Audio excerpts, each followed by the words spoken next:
বাজে এখন হচ্ছে 7টা 27 আর যাচ্ছি হচ্ছে একটু দর্শনায়। আর এই রোডটা হচ্ছে ভার্সিটি রোড যশোর। এই পাশ থেকে মানে চৌগাছা রোড, এই পাশ থেকেও যাওয়া যায়, শর্টকাট হয় একটু, মানে 10 কিলো 12-15 কিলো এরকম কম হয় কালীগঞ্জ থেকে ঘুরে যাওয়ার থেকে। আর এটা মনে হয় এখন চৈত্র মাস, আর চৈত্র মাসই চলতেছে। আর এই মাসেও হচ্ছে ভরপুর কুয়াশা, এই যে পর্যাপ্ত কুয়াশা আছে, ক্যামেরায় বোঝা না গেল আসলে কুয়াশা, ভালোই কুয়াশা। ঠান্ডা ঠান্ডা হালকা ভাব আছে। আর রোজার মাস, ঈদের আর 4-5 দিন মতো আছে। আজকে সম্ভবত 26টা রোজা হবে। আর আজকে হচ্ছে অফিস আদালতের শেষ দিন, মানে আজকে হয়ে শেষ। আর এই রাস্তা, আমি সেদিনকে আসার সময় এই জায়গা থেকে পড়ে যাচ্ছিলাম, কারণ হুট করে মানে সেদিন একটু হালকা হালকা একটু বৃষ্টি বৃষ্টি ভাব ছিল।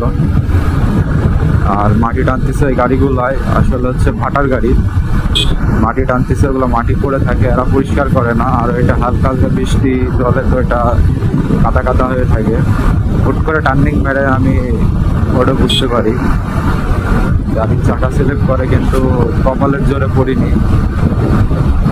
এটা সবচেয়ে বড় সমস্যা, এই মাটি টানে। মাটি টানো ঠিক আছে, কিন্তু জিনিসটা পরিষ্কার করে রাখো রাস্তাগুলা, তাহলে তো ভালো হয়।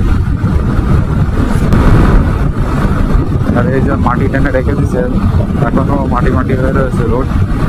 এইবার ঈদে একটা জিনিস, যারা হচ্ছে বাইক নিয়ে গন্তব্য ত্যাগ করতেছেন, বাড়ি ফিরতেছেন, কিংবা হ্যাঁ বাড়ি ফিরতেছেন, তাদের একটা জিনিস, প্রত্যেক বছর যেমন বাইকিং গ্রুপগুলোই আপনারা হচ্ছে কখন বেরোবেন, কেউ সাথে যাবে কিনা, এরকম কোনো একটা পোস্ট করে ডিসক্লোজ করে দেন যে আপনারা কখন বেরোচ্ছেন না, কখন হচ্ছে মানে যাবেন।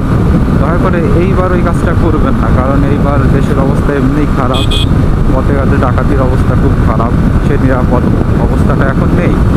তো আপনার অবস্থান জানাবেন।